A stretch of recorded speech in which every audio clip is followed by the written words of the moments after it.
The lights down in the city say the system's on the ropes, while the same hands that broke it hold your paycheck and your hopes.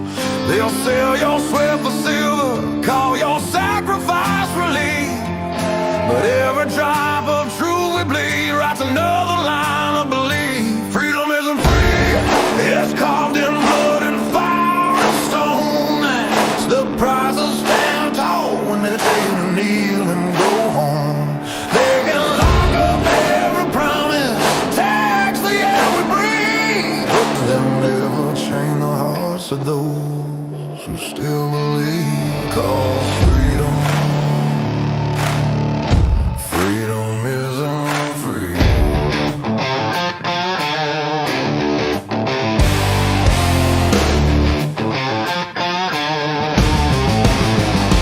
They preach peace from marble towers while they fence off your front yard. They wave a flag made out of rules and call obedience smart. They'll brand your voice as danger, they'll mock your faith as greed, but freedom don't need permission, it just needs men who'll bleed. Freedom isn't free, it's carved in blood and fire and stone. It's the price of standing tall when they tell you kneel and go home. They can lock up every promise, tax the air we breathe, but they'll never change the hearts of those who still believe. 'Cause freedom isn't free. Freedom isn't free, it's written in red on history's page, a warning to the tyrants and the cowards of the age. They can bury us in silence, but the truth still screams. Freedom isn't free.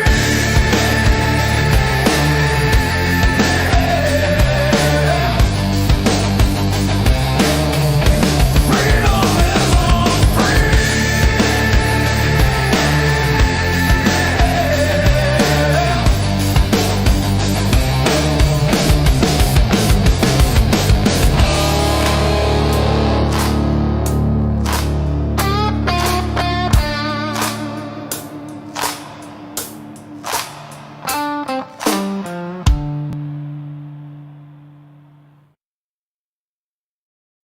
Hello, friends. Do you have a moment so that we may discuss our Lord and Savior Minarchy? No, seriously, I'm just kidding. Hi, my name's Rick Robinson. I am the general manager of KLRNradio.com. We are probably the largest independent podcast network that you've never heard of. We have a little bit of everything, and by that, what I mean to tell you is we have news, pop culture, special events, conspiratainment, true crime, mental health shows, drama productions, and pretty much everything in between. So if you're looking for a new podcast home to grab a little bit of everything that you love all in one place, come check us out. You can find us on X under @KLRNradio. You can find us on our Rumble and our YouTube channels under the same names. You can also find us at KLRNradio.com and pretty much every podcast catcher known to man. So again, feel free to come check us out anytime you like at KLR. Come gather round the footlights, lads, and hear the old boards groan. A tale of ink and iron will, of voices overblown. From mics and scripts to painted sails, we've traded shore for sea. The players will man the rigging soon. Aye, your hands, follow me.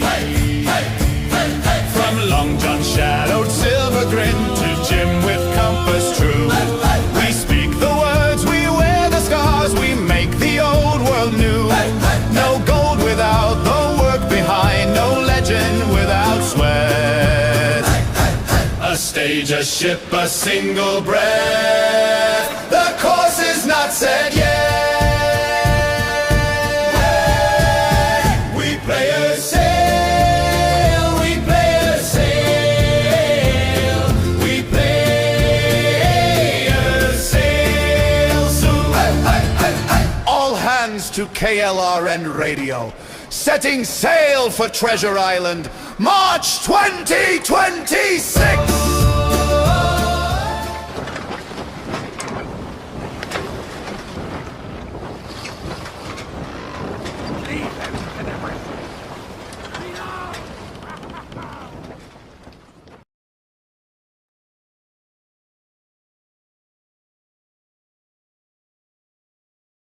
Oops, I still have something set up the way I had it last night.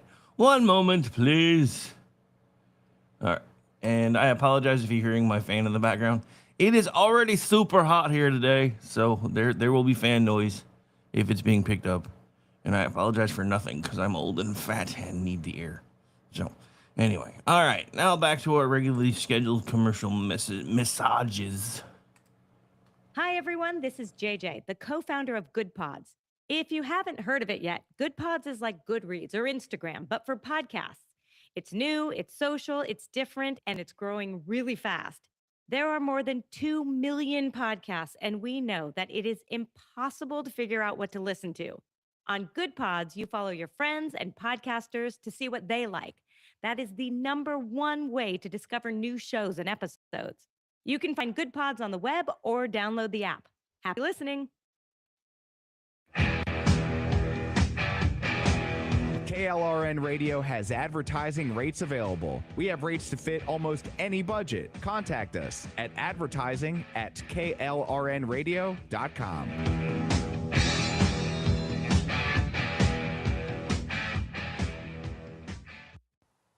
The following program contains coarse language and adult themes. Listener discretion is advised.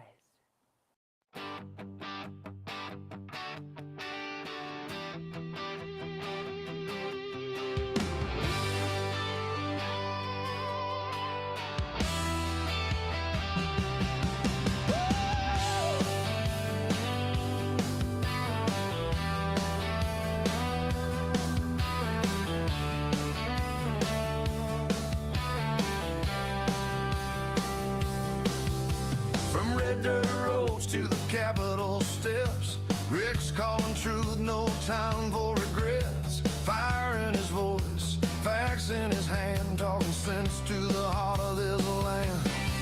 It's the Rick Robinson Show, where the truth rides high. No spin, no script, just an eagle in the sky. From DC to Tulsa, he's calling it out. Mic in his hand, yeah, he's got the clout. Heartland Radio, raw and real. Tune in, speak up, and feel what we feel.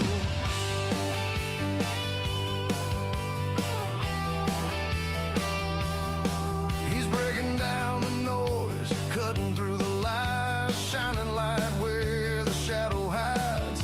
With guests in the mix and callers on cue, he's a voice for the many, not the few. Well, grab your coffee, raise that flag, stand your ground, never wave that rag. News with a backbone, voice of the free. Rick's got the pulse of liberty. It's the Rick Robinson Show, bold, unafraid. Truth bombs drop in a red state parade. From the plains to the power, he's speaking it loud. With a mic and a mission that makes us proud. Talk for the people, talk that's real. The Rick Robinson Show, where we say what we feel. Uh-oh, guess what day it is? Guess what day it is? Huh? Anybody? It is Wednesday, my dudes. Oh.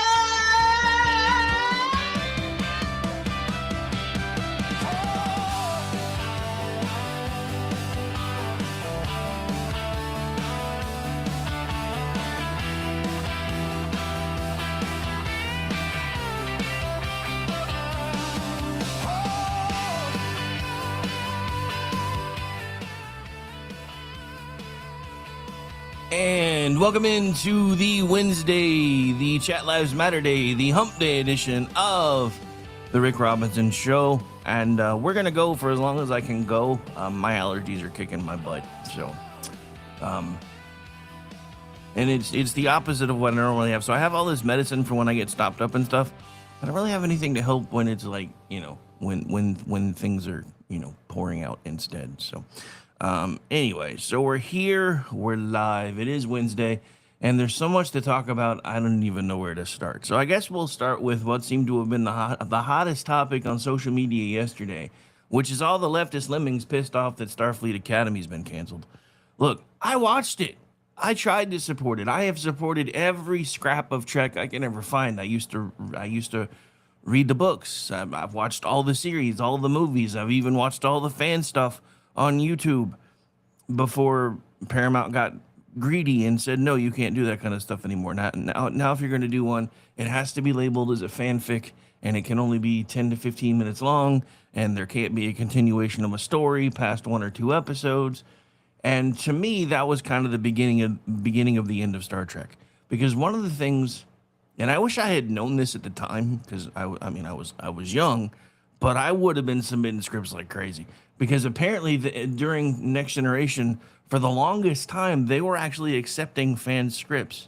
And it came in handy because during their 7-year run, there were at least 2 writer strikes that I can remember. And the funny thing is even Paramount seems to not want to admit that some of its better episodes that have ever aired were actually written by fans. Yesterday's Enterprise was a fan submission. Not only was it a perfect episode in so many ways, it actually paved the way for Denise Crosby to come back because the whole reason she was let go in the first place was pumped up and sold as a lie. So to me, I think Paramount's missing something here. Now that Skydance is running the boards, I really hope what happens is they decide to start taking all these stupid restrictions off. Because look, Kurtzman's Trek sucks. And I don't say that because I want to hurt the brand. I say it because I feel like at this point it's the only way to save the brand. Look, I've been getting flack for this all day yesterday and day before as well, but I'm going to say this again. Woke was always baked in. I know we didn't know what to call it yet. I know it wasn't as big as it is now, but it was still there. One of the things that I'm talking about is the embrace of a socialist utopia. But we were able to get past most of that because, they had the matter transmission technology, so they could basically make things happen out of thin air. So there really was no type of want or need for anything anymore because it all you had to do was go to your replicator panel and say, tea, Earl Grey hot. And you got whatever you wanted. Now, granted, the original Trek didn't necessarily have that, but they had something similar. Remember their little food cubes they used to eat all the time? Yeah, kind of felt Jetson-esque. The funny thing is, some of that is actually happening now. I don't know about you guys, but I take supplements all the time. One of them is what the hell is it called? Nature's Blend, I think is what they call it. That's got all the fruits and vegetables in it. Yeah, that one. Yeah, so I'm half the time. That's actually one of my meals. I normally only eat twice a day because I'm taking, about 10 different servings of fruits and vegetables every morning. And then, of course, there's my soup, the magic bean water that I sip on all day. So there's that. But look, Kurtzman gambled, and he told everybody he was going to gamble. He gambled that 0.03% of the American population, and actually probably about 0.06% of the world population, would show up and push this thing over the top. But they didn't. And they didn't, and they haven't been showing up for any of the newer Trek because it's not that good. Look, Discovery had its moments. Season 2 of Discovery was probably some of the best Trek that I've seen in a long time, but they got away from some of the stupidity. They shouldn't have even called Star Trek Discovery Star Trek Discovery.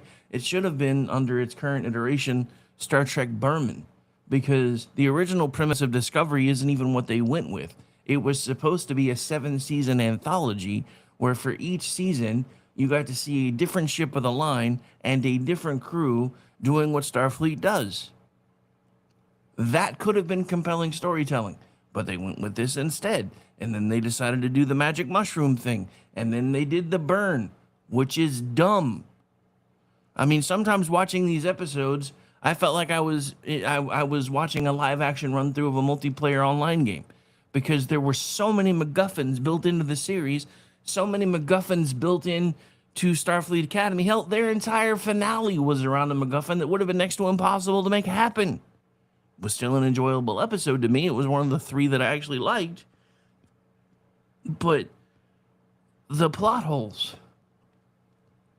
That's been the problem with modern day Trek. There have always been plot holes that you could pilot a starship through in modern day Trek. It happens all the time, but it's also a 60-year-old franchise. So some of us have learned to deal with that. But what I can't deal with is things that just make no sense. Like a guy basically being told it's jail or this, and then keeps getting in trouble over and over and over again, and keeps being given second chance after third chance after fourth chance after fifth chance. And then in one of the episodes, the cadet that's supposed to be about to be bumped up to command track freaks out, has the bad boy of the cast break her onto the bridge so that she can erase her letters of recommendation. I have to admit, it's been a long time since I've been through any form of academy, but I'm pretty sure if we were breaking into secure areas, we probably would have been drummed out. I'm just saying. And that is only some of what I didn't like about Starfleet Academy. I'll be honest, it was geared towards a younger audience. There were certain things that were happening. I was kind of, I can get past it. The thing about it is, I didn't even hate the Klingon in a skirt.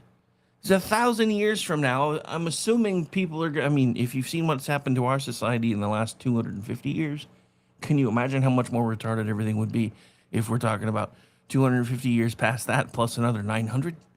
Just saying. So, yeah, I can only imagine. And some of it didn't bother me, like the lack of protocol. Yeah, it grated on my nerves at first, but then I remembered all the things that I've ever read about Roddenberry, who said he hated that military protocol was being dragged back into Star Trek because he was trying to get rid of it as much as possible. He only wanted to use it as a simple framework. Now, that's interesting to me because everybody complains about how there was painstaking work done in determining how big the ship would be, the size of the quarters, and it was based on naval vessels, etc. And then everybody gets to this new universe and they're like, oh my God, these rooms are huge. You could fit 2 of the captain's quarters from the Enterprise D into Pike's quarters. But this brings me to my other coping mechanism, and I've written about this before. I honestly believe that everything that happened after Voyager happened in an alternate timeline. And that is because around the same time that Enterprise launched was around the same time that Star Trek First Contact happened. The Enterprise E went back in time after the Borg successfully assimilated the Earth in the past to stop that from happening. Enterprise, in one of its, I believe it was 3rd or 4th season episodes, actually encountered one of the Borg spheres that was left behind by the Enterprise E during First Contact. And this, to me, is why I've always been able to get around some of the major canonical plot holes of even Enterprise, like there being a Grand Canyon in Florida carved out by aliens. No bit of Trek has ever mentioned any of that before.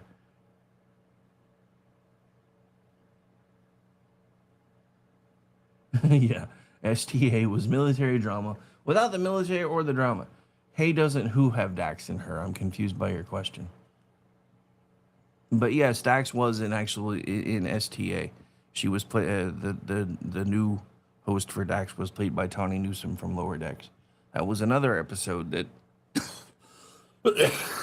a lot of folks didn't like because of the inconsistencies. But I actually enjoyed the homage to Avery Brooks. I've heard some of his interviews recently, and I'm not sure how well his health is doing because his speech patterns seem a little weird. So I don't know. But I actually enjoyed that episode. I was one of the few who probably did.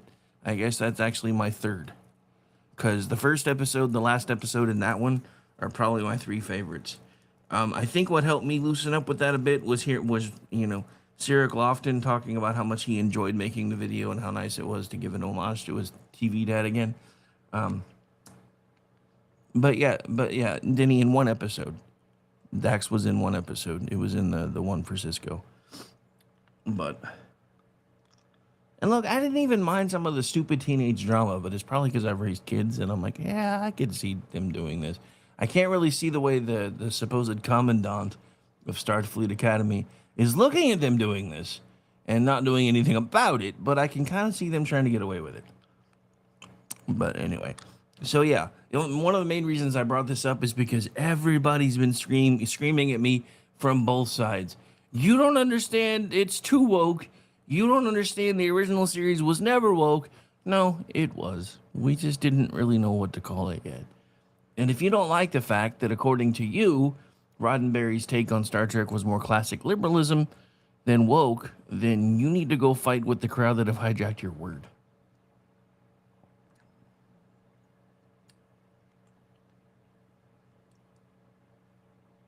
There is no princess in the Academy. Dude, did you even watch the show? Anyway. All right, so I'm not going to spend too much more time on that. I just think it's funny because in one of my plethora of threads that have absolutely blown up over this topic, somebody told me that it's all Nerdrotic's fault that none of the left watched Starfleet Academy. So I'm like, you're basically admitting that the left is a group of lemmings that suffer from groupthink, and that's going to make this better? Really? That's where you're going with this. I mean, I'll let you have it if that's what you want to do. But yeah, that's not how this works. That's not how any of this works.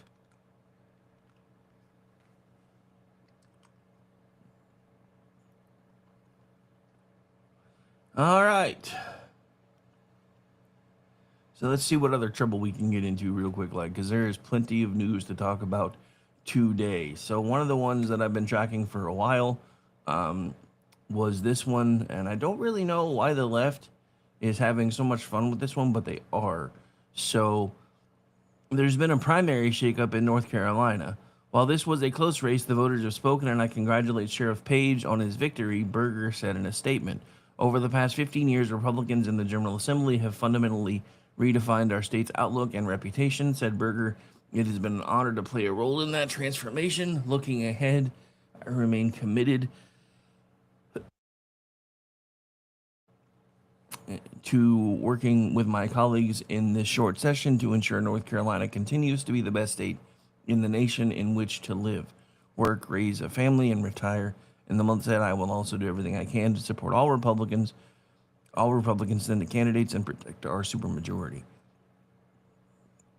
So for some reason, the left is viewing this as some sort of a victory, and I guess it's maybe because they feel like their candidate is probably best suited to beat the person who beat the other guy in the primary.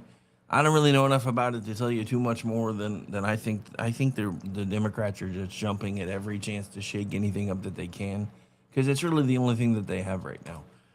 They don't stand for anything. They are still leaving most of a good portion of the government shut down, and some of the most important parts of our government right now.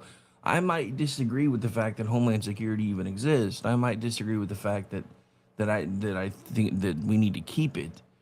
But for right now, we definitely need to keep it. I think we need to start figuring out how to phase it out and make it go away, because I think it's turned into a monster, but now's not that time.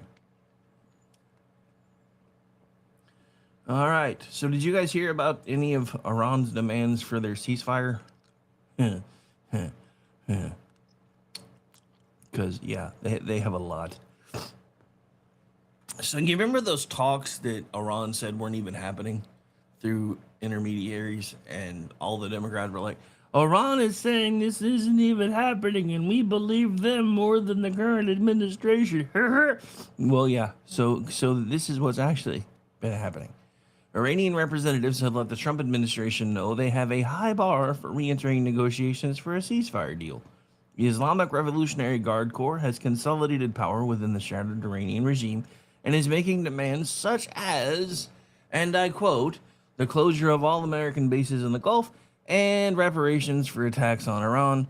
said people familiar with the matter. Other demands that have been stated include a new order for the Strait of Hormuz that would allow Iran to collect fees from ships that transit the waterway, as Egypt does now with the Suez Canal.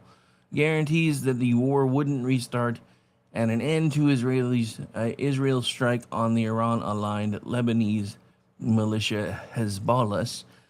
That was me, not the writer. Lifting all sanctions on Iran. Yeah, like that's going to happen. Permitting Iran to keep its missile program with no negotiations to limit it.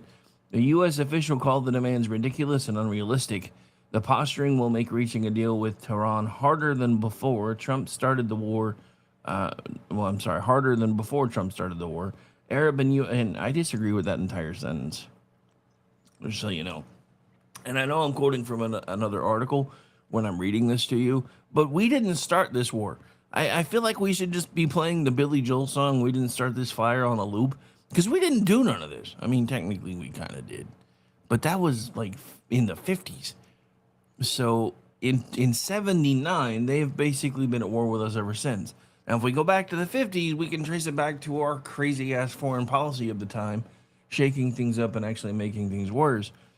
But I disagree with Trump starting the war, because Iran's been at war with us since 1979, even if we didn't want to admit it at the time. But yeah, so some pie in the sky kind of wishes and dreams and hopes coming from that crowd today, in case you're wondering. Because yeah, so I definitely wanted to talk about that, because we went from this isn't even happening to, oh, it's happening, but they're not really making any sane demands. Which, did anybody really expect them to? Did they? All right, so we're gonna find out about this together, because this one intrigues me. So according to Ward Clark over at Red State, there's apparently a new tank killer at 1/10 the price.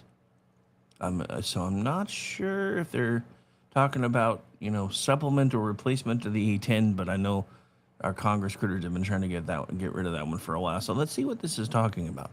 It's not often that American taxpayers get a break on the pricing of military hardware. We now field a deadly, effective, and efficient military, and we rely on high technology. Tech is a great force multiplier, as Venezuela and now Iran have learned to their sorrow.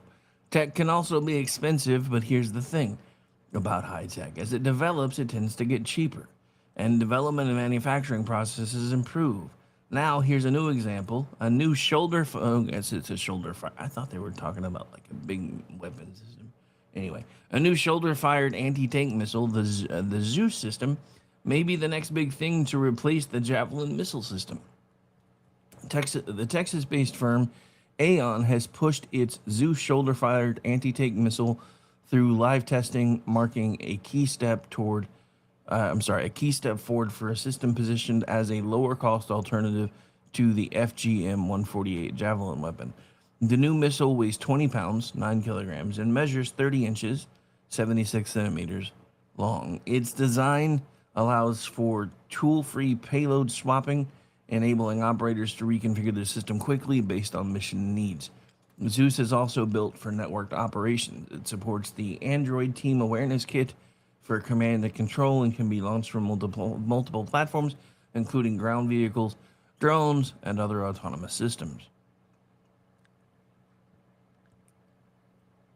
So the biggest deal about this is, of course, the price. According to the company, Zeus could deliver cost savings of more than 90% versus the Lockheed Raytheon-built Javelin.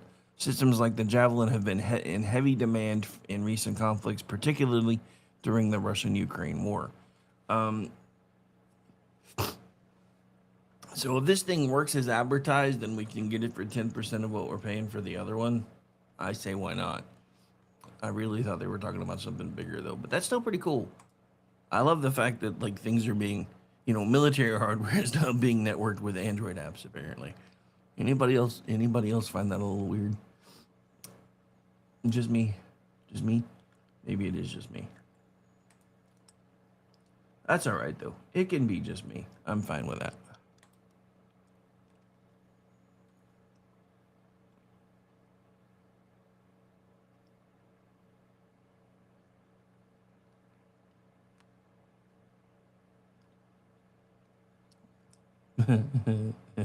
Sorry, I was reading somebody's response to me pointing out that, by blaming Nerdrotic, you're basically saying the left is a bunch of lemmings. And yeah, so somebody responded, oh, that makes sense. Nerdrotic is just a false name. In reality, he was one of the writers of SFA and made it that bad on purpose so his YouTube channel gets more clicks. I mean, yeah. Yeah. Yeah. All right.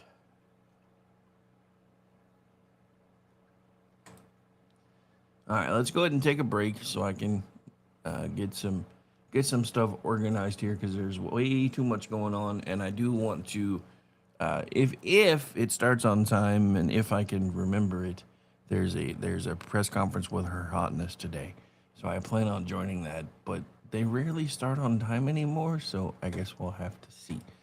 Anyway, my name is Rick Robinson. This is my show, and we will be right back.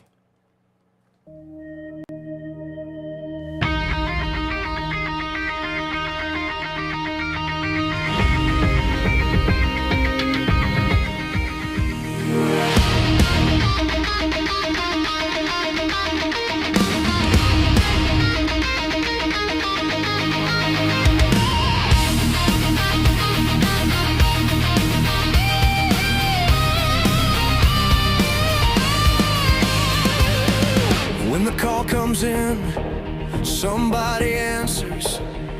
Day or night, they're already moving. Calm voices, fast hands, doing the work while the rest of the world freezes. From a headset to a truck, from a badge to a door, they don't stop to count the cost. They step in when it matters. It's not about being seen, it's about being there.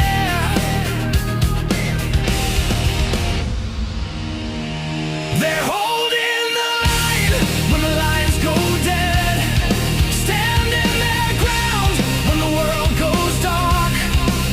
They're the calm in the chaos, holding the line through the fire, the flood. When everything falls, they don't ask why, they just answer the call. Always standing in the gap for us all. Before the sirens fade, before the scene is clear, someone's already making sense of the moment. Keeping people alive, keeping things from getting worse. Some run toward danger, some stay behind and hold it together. Different roles, same weight, same promise to show up.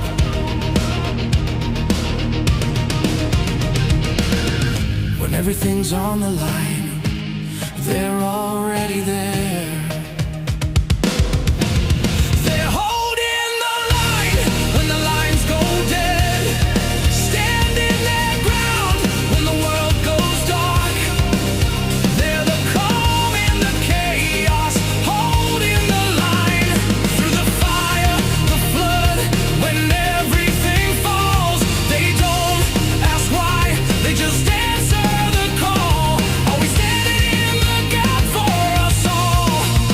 This is service, this is sacrifice, this is how lives are saved.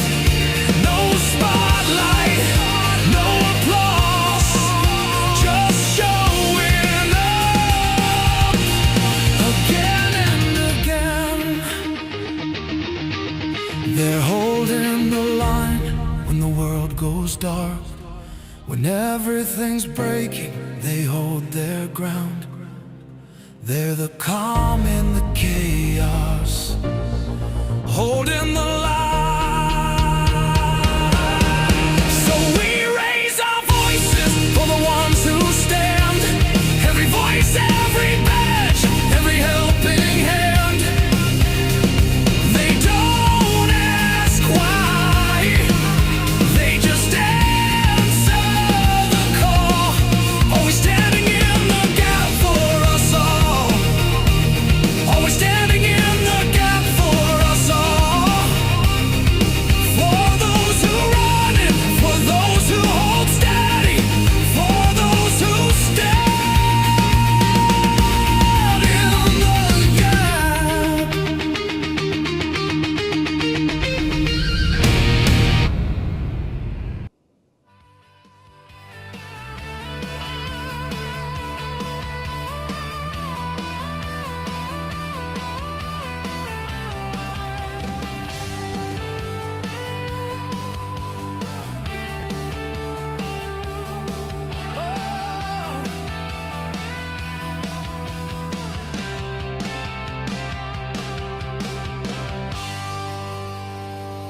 And welcome back into the program, ladies and gentlemen. Again, it is Chat Lives Matter Day. Chat Lives Matter Night will also proceed tonight as well with Kingdom and Country Bible Study Edition, 7 p.m. Eastern, followed by the Conservative Curmudgeon Radio Show, followed at 8 p.m. Eastern. Then, of course, our friends over at Behind Enemy Lines with Gene and Ross, and then Rick and Orty, and then Edge of Liberty. So I'll be working till about midnight or so. I know, again, playing catch up with archives, but I have a lot of the stuff caught up. There's just a few more episodes that I got to get done that I'll probably work on tomorrow and then try to get everything current again. Anyway, so we're back, we're live, and it's Wednesday, and I just realized I didn't change my screen, so hang on. There we go. Like, where'd it go? Anyway, all right, so, okay, so, I think I have my voice well enough under control that I can actually do a couple minutes worth of ranting. I haven't decided if I want to do that now or wait till next hour. I think I will probably wait until next hour. Wherever you're watching this from, if you like what we're doing here, make sure you hit the follow button, the subscribe button, whatever your option is. Remember, if you're watching from YouTube or Rumble, subscriptions don't cost you anything. If you like what we do around here, also make sure you're hitting that notification bell so you get notified every time we go live.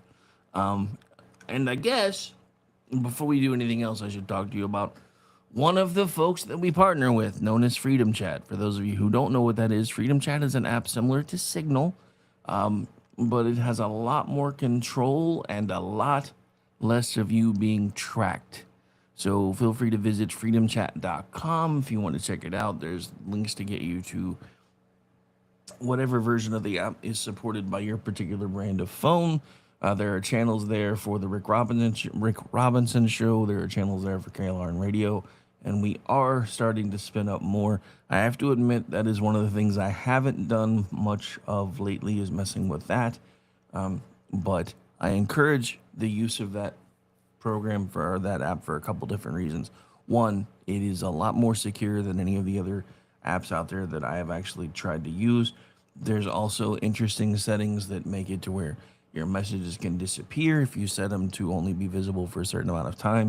You can also restrict it so anybody involved in your conversations cannot do screen grabs. So, gonna say this again, if the Trump administration 2.0 had Freedom Chat on their phone rather than Signal, the whole Signalgate thing wouldn't have been able to happen for multiple reasons. Because only the person that creates the chat can invite people anyway. If it's a private chat and not a group page. So that's just one thing.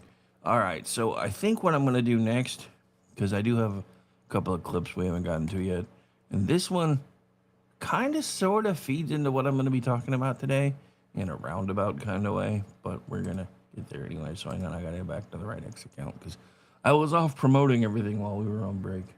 So, all right, so hang on just a second.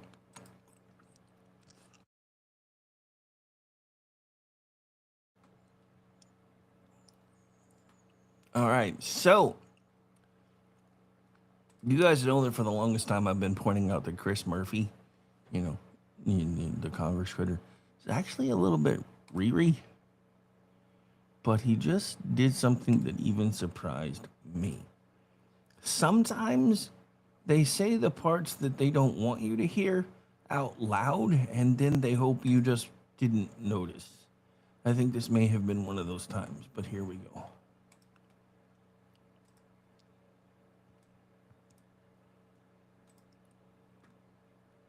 The negotiation didn't have a path to citizenship. It was entirely on their terms in order to get Ukraine funding, right?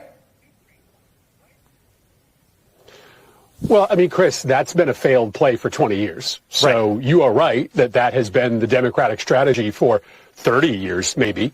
And it has failed to deliver for the people we care about most, the undocumented Americans that are in this country. The negotiation didn't have a path to citizenship. It was entirely on their terms in order to get Ukraine funding, right? Well, I mean, Chris, that's been a failed play for 20 years. So you are right that that has been the Democratic strategy for 30 years, maybe. And it has failed to deliver for the people we care about most, the undocumented Americans that are in this country. The negotiation didn't have a path to citizenship. It was entirely on their terms in order to get Ukraine funding, right? Well, I mean, Chris, that's been a failed play for 20 years. So you are right that that has been the Democratic strategy for 30 years, maybe. And it has failed to deliver for the people we care about most, the undocumented Americans that are in this country. Okay, so yes, I let it play twice, but I let it play twice for a reason. Because it was a short clip and I wanted to make sure you heard that last part.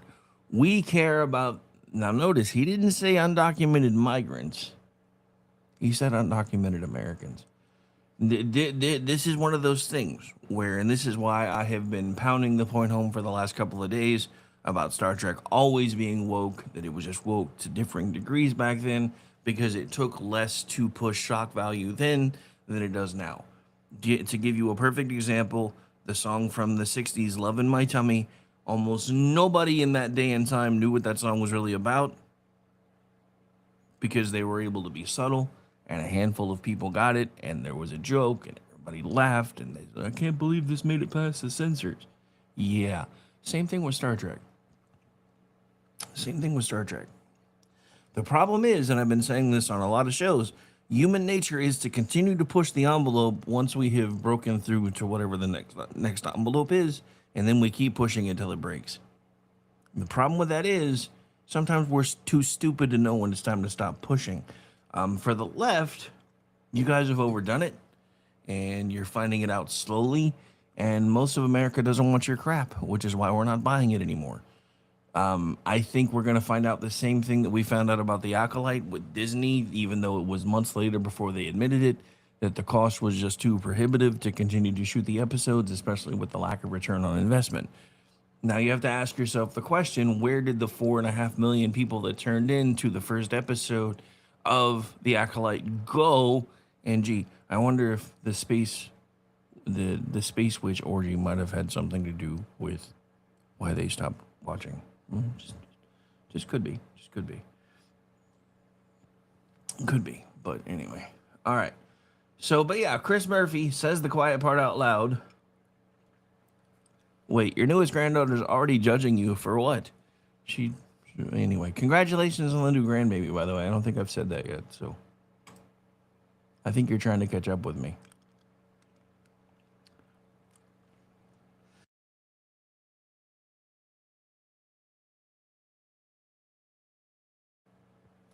Anyway, all right. Sorry. Yeah, like I said, it's gonna be a rough show day, but I'm still doing the damn thing anyway, because my allergies are absolutely kicking my butt.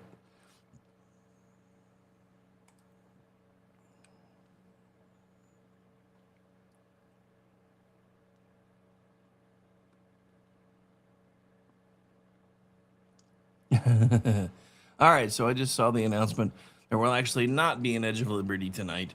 So our final program for the night will be Rick and Orty. So anyway, all right. So let's see what other, and minus Andrew, because I don't want him getting judged or nothing. Let's see what other trouble we can get into. So I think CNN, otherwise known as the Correction News Network, might have managed to bite off more than they could chew this time. I'm not even going to preface this first. We're just going to load it and talk about it. So hang on.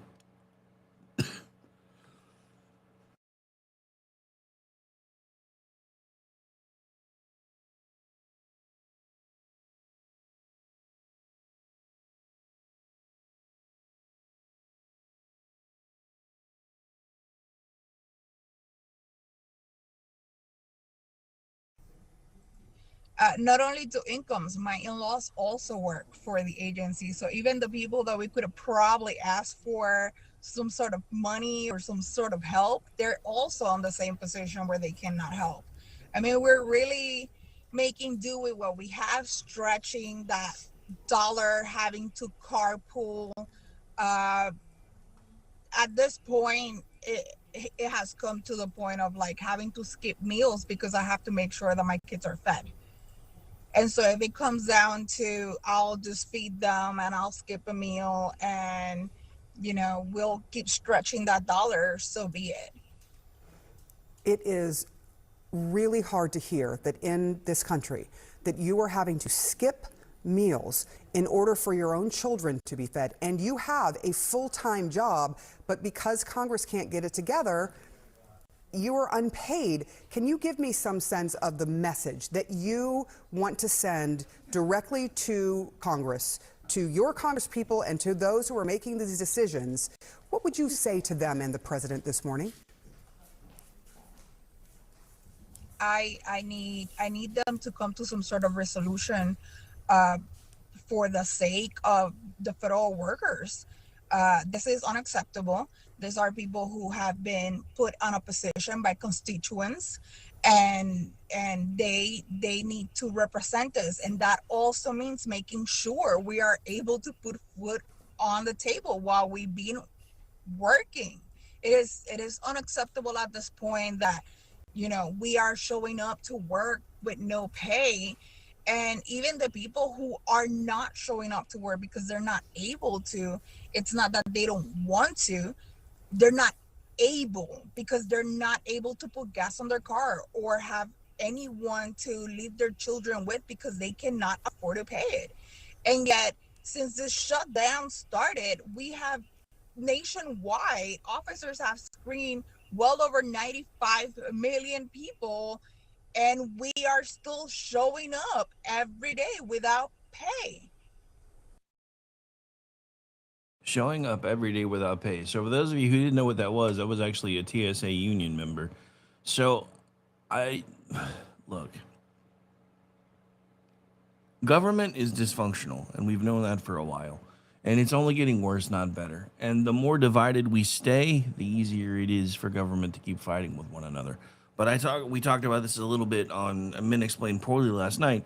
Part of the reason why the country is divided as it is because they're now using everything that used to bring us together as a divisive point. We can't just sit down and enjoy a TV show anymore without having a political message shoved up our rectums sideways. And I, for one, don't like that. And I don't care what the message is. I don't care if it's a right-leaning message. I don't care if it's a left-leaning message. I work in politics all the time. If I'm taking the time to turn on a TV show and it's not a news-related show, I want to be entertained, not preached